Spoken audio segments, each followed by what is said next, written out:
प्यारे बीएड प्रथम वर्ष के सभी छात्रों, इससे पहले हम आप लोगों को कला क्या है, कला का वर्गीकरण, कला का शैक्षिक मूल्य और भारतीय संस्कृति और मूल्यों में कला की क्या भूमिका है, इस पर चर्चा कर चुके हैं।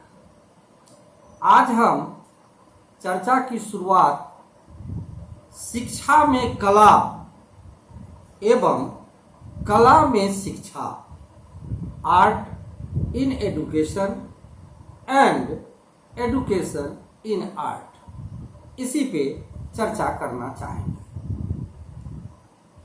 कला मानवीय क्रिया है। कला क्या है बेटा? कला मानवीय क्रिया है जिसे ध्यानपूर्वक स्पष्टतः व्यक्त किया जा सकता है। कहने का तात्पर्य कि कला क्या है? कला मानवीय क्रिया है, मानव के द्वारा किया जाता है, जो ध्यानपूर्वक किया जाता है और स्पष्टतः व्यक्त किया जाता है। कला किसी भी रूप में, कला किसी भी रूप में मानव को आत्मविभोर करने में सक्षम होती है। समाज की सांस्कृतिक एवं आध्यात्मिक मनोवृत्तियों को कला जो है सुदृढ़ता प्रदान करती है। कला मानव जीवन को परिपूर्णता का अनुभव कराती है।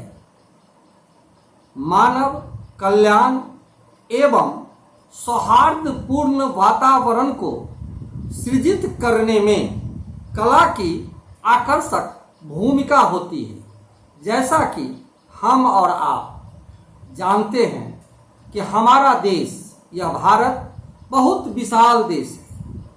अनेक धर्मों को मानने वाले लोग यहाँ रहते हैं, अनेक जाति के लोग यहाँ रहते हैं, अनेक प्रकार की बोली यहाँ के लोगों द्वारा बोली जाती है। तो विभिन्न धर्मों में, विभिन्न जातियों में, विभिन्न बोलियों में कला ही एक ऐसा माध्यम है जो सबको एक दूसरे से जोड़ पाता है। शिक्षा मानव व्यक्तित्व के सर्वांगीण विकास का अमूल्य साधन है। शिक्षा एक ऐसा साधन है, शिक्षा एक ऐसा माध्यम है, शिक्षा एक ऐसा रास्ता है जिसके द्वारा हम मानव का सर्वांगीण विकास कर सकते हैं। अगर हम अशिक्षित हैं तो हम मानव का कल्याण नहीं कर सकते हैं। इसीलिए मानव के जीवन में शिक्षा का बहुत ही महत्वपूर्ण स्थान है। या हम ये भी कह सकते हैं, यह कहना भी उचित होगा कि शिक्षा जो है सो मानव विकास का एक मूल साधन है। मानव का विकास किस प्रकार हो, उसका अगर कोई सबसे बड़ा मूल साधन है तो वो है शिक्षा। जनतांत्रिक समाज में शिक्षा का पहला दायित्व यह है कि वह समाज में इस प्रकार की वैचारिक चेतना उत्पन्न करें। जनतांत्रिक समाज में शिक्षा का पहला दायित्व है कि वह समाज में इस प्रकार का वैचारिक चेतना उत्पन्न करे जिससे समाज में जन का मतलब क्या होता है बेटा? सारे लोग जो भी समाज में रहते हैं, जिससे समाज में जन की सत्ता धनी निर्धन, ऊंच नीच, जाति और जातीयता के भेदभाव से ऊपर हो। इसके लिए हमें क्या करना होगा? तो चरित्र का निर्माण करना आवश्यक है। कला के कृत्य को शिक्षा के उद्देश्यों से अलग करके हम नहीं देख सकते हैं। शिक्षा के अभाव में न तो देश के भावी नागरिक ही अच्छे बन पाते हैं और न ही मनुष्य आत्म कल्याण और राष्ट्र कल्याण की ओर उन्मुख हो सकता है।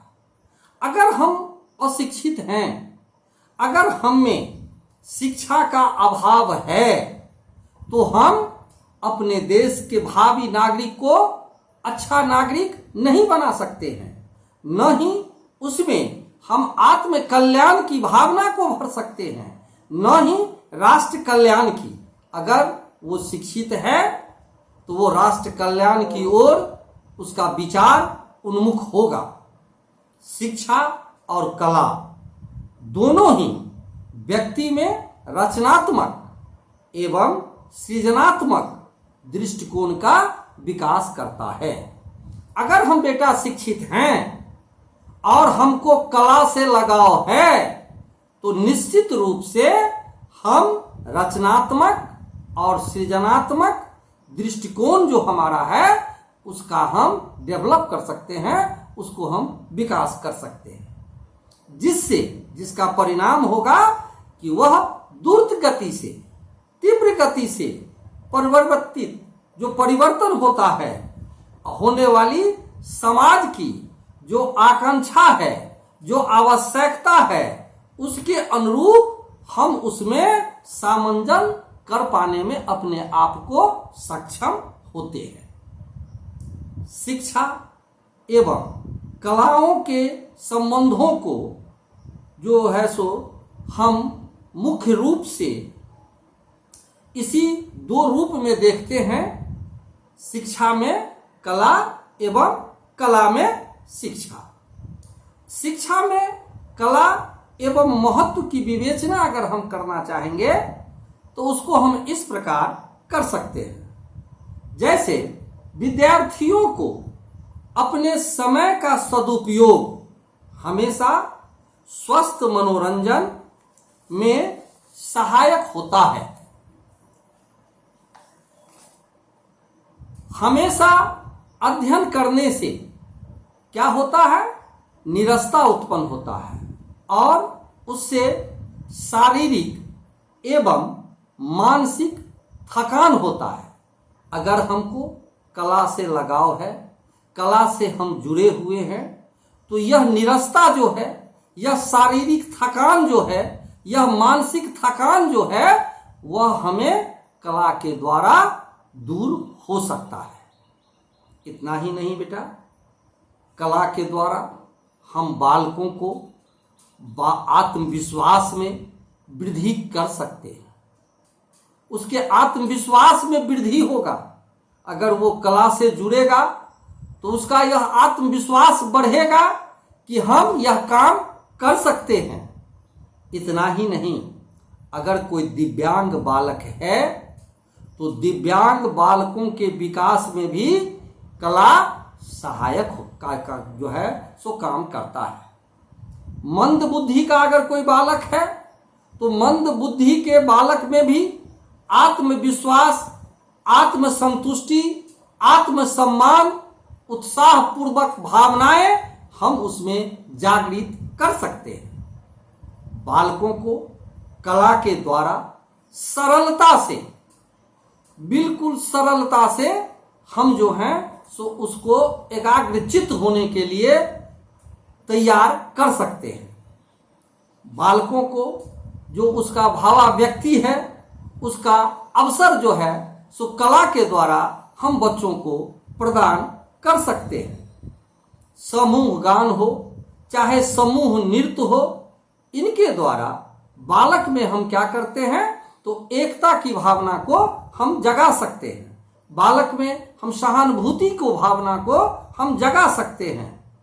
विभिन्न भाषाओं में नाटक, गीत आदि बालकों को विभिन्न भाषाओं से सीखने के लिए जो है सो हम प्रेरित कर सकते हैं। आधुनिक परिवेश में बढ़ रहे बालकों को भारतीय संस्कृति से अवगत होने का अवसर प्राप्त होता है। अब हम कला में शिक्षा के महत्व पर कुछ आपस में बात करना चाहेंगे। कला क्या है बेटा? कला सत्य, शिव और सुंदरम का व्यवहारिक रूप है। कला सत्य, शिव और सुंदरम की व्यवहारिक रूप प्रस्तुत कर व्यक्ति को कर्तव्य पथ की ओर अग्रसारित करता है। कला में रस प्रधान होती है। रस दशा व्यक्ति को व्यक्तिगत स्वार्थों से ऊपर उठाकर सामूहिक हितों की ओर ले जाती है। दृश्य की मुक्ता अवस्था रस दशा कहलाती है। इस रस दशा में आने के पश्चात ही मनुष्य अपनी पृथक सत्ता को भूलकर अपने हृदय को स्वार्थ संबंधों के संकुचित मंडल से ऊपर उठाकर लोक सामान्य भाव भूमि पर ले जाता है। इस भूमि पर पहुंचते हुए मनुष्य को कुछ काल तक लोक सत्ता में लीन कर देना होता है। इस प्रकार कला मनुष्यत्व की शिक्षा देता है। कला भावनाओं का परिष्कार कर उन्हें अपनी जन कल्याण की ओर वो कैसे जाएं उसका एक रास्ता दिखाता है। कला के अंदर शिक्षा के अनेक प्रयोग हो सकते हैं। जैसे कला जीवन में कला का क्या शिक्षा है, जीवन का क्या शिक्षा है, सेवा शिक्षा क्या होनी चाहिए, अनुभूतियों की शिक्षा क्या होनी चाहिए, आनंद की शिक्षा क्या होनी चाहिए, मनोरंजन की शिक्षा, सृजनात्मक की शिक्षा। यानी कला एक ऐसा प्लेटफॉर्म है जिसके माध्यम से हम जो हैं सो जीवन की शिक्षा, यानी मनुष्य का जीवन किस प्रकार होना चाहिए, हम मनुष्य में अगर जन्म लिए हैं तो हमारा क्या कर्तव्य होना चाहिए अपने लिए, अपने परिवार के लिए, अपने समाज के लिए, इन तमाम चीजों का जानकारी हम कला के द्वारा प्राप्त कर सकते हैं। राष्ट्रीय शिक्षा नीति 1998 राष्ट्रीय पाठ्य चर्चा की रूपरेखा 2005 में स्पष्ट रूप से कहा गया है कि कला शिक्षा पर विशेष ध्यान देते हुए इसे सभी विषयों के साथ जोड़ना चाहिए। 1998 में और 2005 में जब राष्ट्रीय परिचर्चा का जो हुआ उसमें स्पष्ट रूप से यह विचार आया कि कला का जो शिक्षा है उस पर विशेष ध्यान देने की जरूरत है, और ध्यान ही देने की जरूरत नहीं है बल्कि इसे सभी विषयों के साथ जोड़ना चाहिए। कला शिक्षा भी माध्यमिक स्तर पर एक विषय के रूप में पढ़ाया जाना चाहिए, जिसमें नृत्य भी होना चाहिए, गायन भी होना चाहिए, वादन भी होना चाहिए, नाटक मंचन होना चाहिए। इन तमाम चीजों पर अगर हम ध्यान देंगे तो निश्चित रूप से कला में शिक्षा और शिक्षा में कला का क्या महत्व है उसको हम सार्थक रूप से समझ सकते हैं। इन्हीं शब्दों के साथ अब मैं अपनी वाणी को विराम देता हूं। धन्यवाद।